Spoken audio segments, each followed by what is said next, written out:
En mars 2020, le Mali prépare une élection législative 7 ans après la dernière. En pleine crise mondiale de Covid-19 et seulement 2 ans après la réélection du président Ibrahim Boubacar Keïta, les Maliens ne le savent pas encore, mais ils sont au crépuscule du régime. Un cocktail explosif de crises sociopolitiques aggravé par les résultats très contestés des législatives de mars 2020. Le soulèvement des enseignants, entre autres, viennent s'ajouter à une corruption et insécurité grandissante dans le pays. Alors, plusieurs acteurs sociopolitiques se rassemblent et forment le mouvement du 5 juin, Rassemblement des forces patriotiques M5 RFP. À partir du 5 juin, le mouvement organise des manifestations mémorables à Bamako et dans certaines capitales régionales durant 2 mois et demi.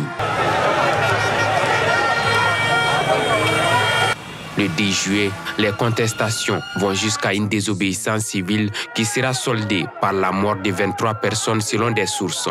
Au matin du 18 août, les militaires s'interposent en arbitre. Une mutinerie au camp de Kati se conclut par un coup d'état militaire.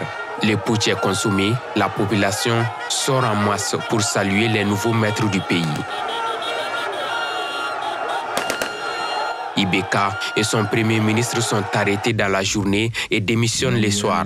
Le pays est désormais dirigé par le Comité national pour le salut du peuple, CNSP. Nous, en faisant cette intervention hier, nous avons mis le pays au-dessus, le Mali d'abord. Comme le monde entier, le peuple malien découvre les visages des 5 colonels devenus aujourd'hui familiers.